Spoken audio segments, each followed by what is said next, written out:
Hello, I'm Katrina from the Allanton Inn. I just want to tell you a little bit about my story. I'm a foodie, and my husband here on the top left, William, he's a drinkie. And we met in 1990 at Robert Gordon's University in Aberdeen, studying hospitality management. We then moved on to manage many cafes, bars and restaurants around the UK, ending up in London, and then finally back to Edinburgh in 1999, where we decided to open our first business. So we bit the bullet. We opened Isabar, which was a bar eatery in Leith, in 2000. It was a lease from Belhaven Brewery, which we had for 10 years. It was a great time. We were part of a growing scene, sort of a food and drink scene that was happening at Leith at the time, with lots of Michelin star restaurants opening up. It was fun and exciting. We had a real drinking crowd that would come in after work in the hospitality businesses. Really good fun. But we also started our family, and we had our 3 boys, who you see on the top of the picture there. In 2009, we wanted to follow our dream of owning our own business, and the dream was a hotel. So we decided to move down to the Borders because we needed help from the family with our childcare. So we sold up in Edinburgh and moved to Allanton just as the recession hit. No one was lending. Our last resort was we found some funding from the Cumberland Building Society, and we bought the Allanton Inn in 2010.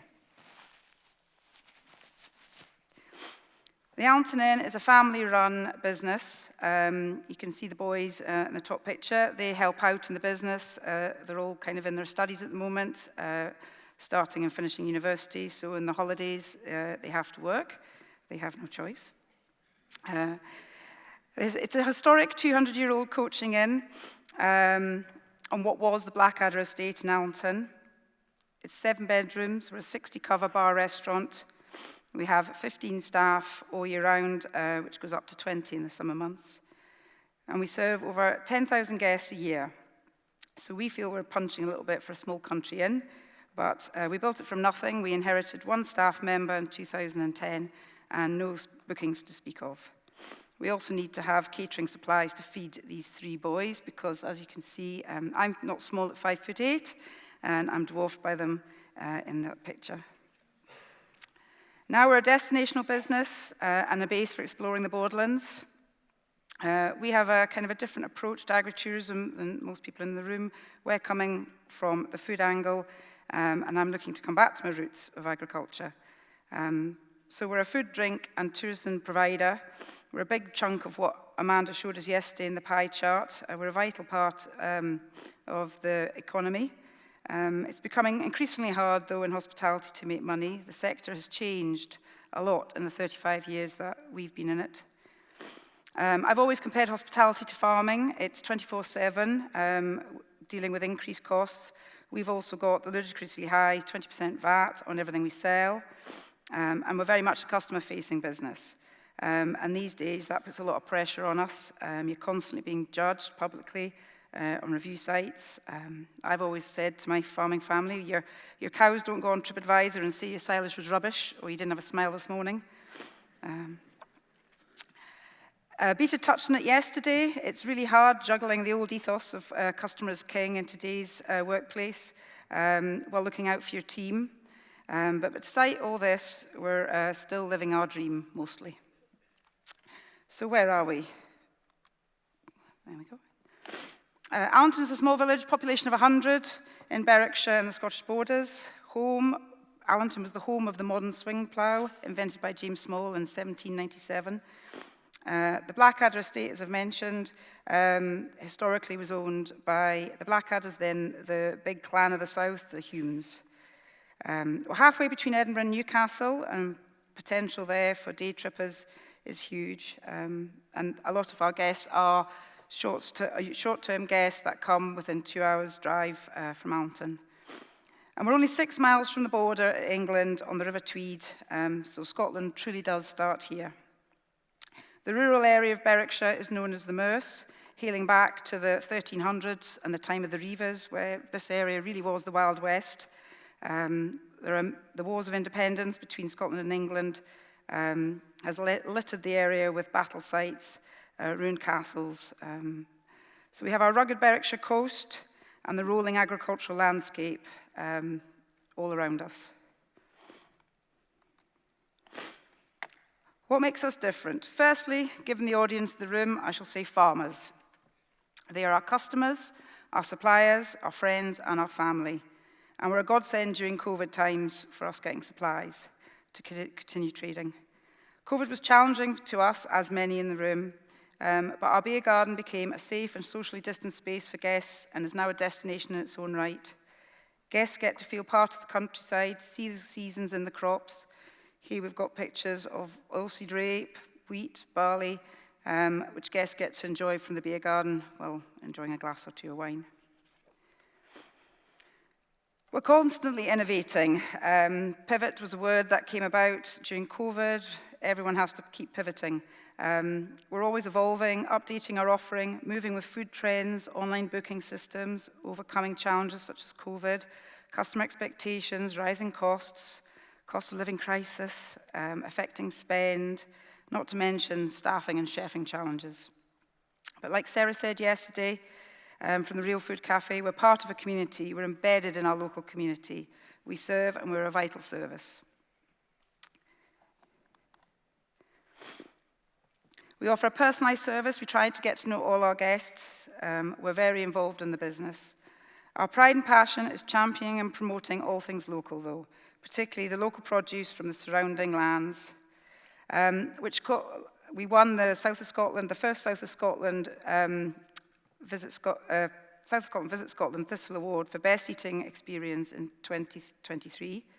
And we support the stats that Vicky Miller gave yesterday, that there's an increased growth and demand for food and drink, food experiences, immersive experiences, storytelling, and connecting customers with rural experiences, all of which we want to develop further as we continue to innovate. Here you have a picture of some of our team members. There was Dawn Marshall in the top, who's from Marshall's, the Marshall Farm, which is Reavers, and they provide us with all our pork products. And there's me with a lot of our local produce. Some of our locally sourced staff and food in these pictures. Collaboration is the buzzword yesterday. It's key to our business and working with our suppliers to obtain quality local produce. Our food and menus are always homemade, seasonal produce, championing local, and a platform to promote a lot of local businesses and farms. On the top, you see a picture of our pizza shack, which was developed after COVID in the beer garden to feed the increased demand that we'd created by developing the beer garden as a dining destination. As I said, we're always evolving, innovating, pivoting, thinking on our feet as a customer-facing business.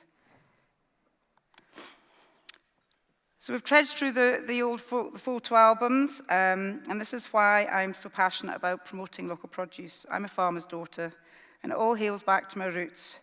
My family are generations of farmers farming in the lowlands of Scotland. We have a picture here on the right, the black and white picture of my grannies, who were actually childhood friends, and they were farmers' daughters from Peebles. One of my grandfathers farmed near Lauder, and my other grandfather here in the brown coat that you see us picnicking in the field, that's me sitting next to my dad, standing next to my dad, in fact. He farmed at Dryden Mains, which was then given notice in the 1950s, which then became the Roslin Institute, home to Dolly sheep. So then he moved down to the borders as well. A picture of me as a child on Patch, my pet cow, and in the second picture you see us shelling peas in the farmyard, and the one with the red sleeves there, that's my brother Bruce, who now continues the family farm. And Kerry, you're just there off the picture. So Bruce, he is now the arable farmer. He's continuing on the farm. He's diversifying, converting the steading into housing. But I'm a foodie, as I said, and all my memories on the farm are of food, collecting peas, turnips, potatoes from the fields, making farmhouse lunches for Dad and Granddad as he came in at lunch, working on my auntie's farmhouse B&B, and as you see here, picnics in the field.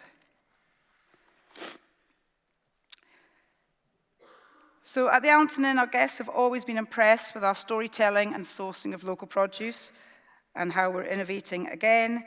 We're now launching our fourth business, which is Borderland Food Tours, Taste and Tales of the Borderlands. We want to share how wonderful our area is and showcase the region as a food-producing area and take guests out. We have so many stories to tell, and we can do that through our food. Like Visit Scotland, we are seeing a demand for increase in authentic, immersive experiences, and that's how the idea of Borderland Food Tours was born 2 years ago.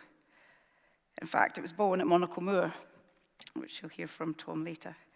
Finally, we are close to launching in spring of next year. We want to do more to connect people to the food and the land and really put the south of Scotland on the map. So here's a picture of your guide and driver, that's William and I, in our Borderland tartan uniforms, which were made locally by the Scotland shop. We're hoping to start with 5 products. One will be Borderland Food Tours Scotland, and the other Borderland Food Tours England. Today, obviously, I'm just going to talk about Borderland Tours Scotland, given the audience. We will also be doing a breakfast tabletop tour at the Allanton Inn, offering a lunch with a small Berwickshire tour, and just recently, in fact, since I've submitted these slides, I've added a picnic, a gourmet picnic offering on the Tweed side, which is a result of the launch of Destination Tweed, where Kate Forbes was down in the Borders recently launching the logo for Destination Tweed.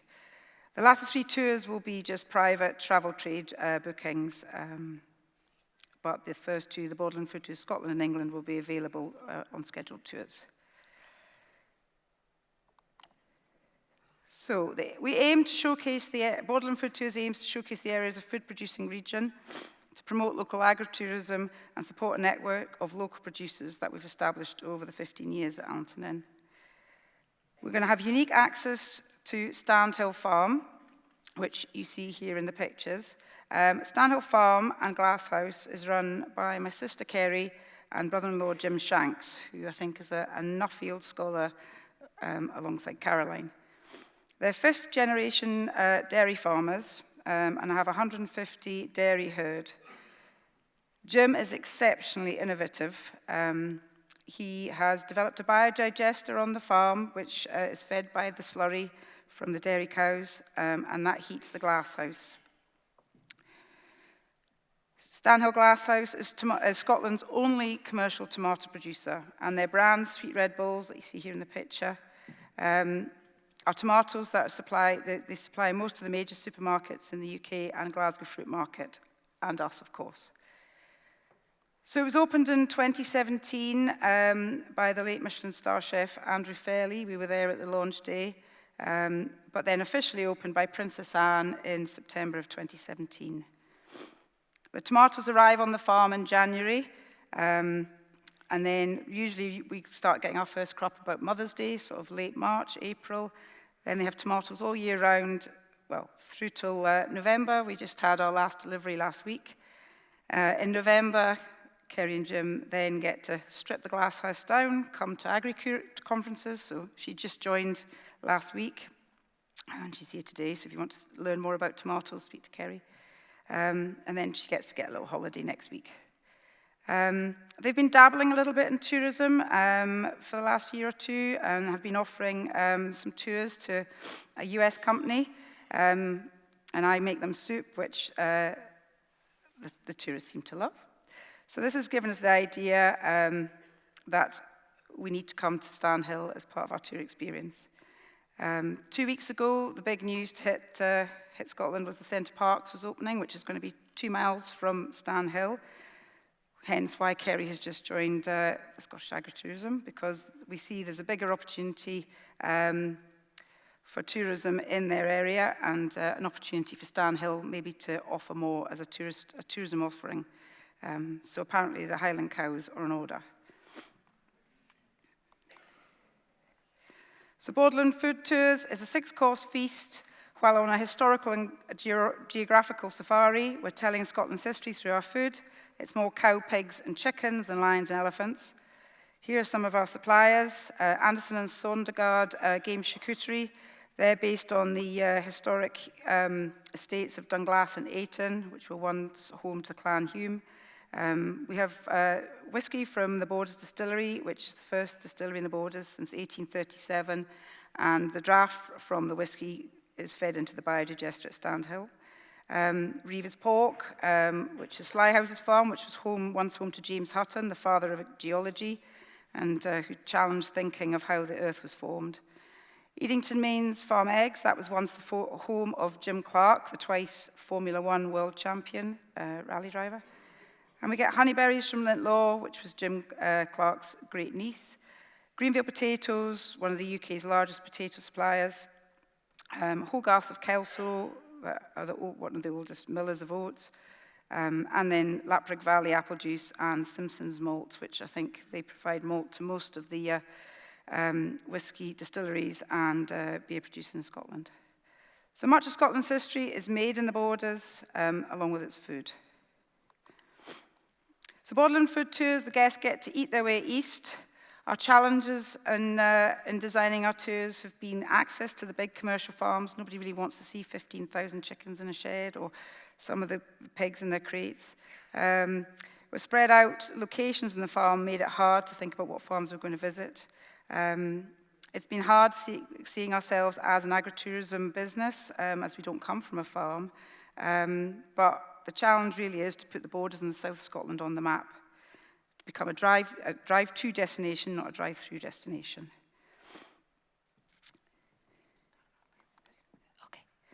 So I'll just fire through the next few slides. So this is just a summary of our itinerary and the menu of our local produce that we'll be offering on our tours.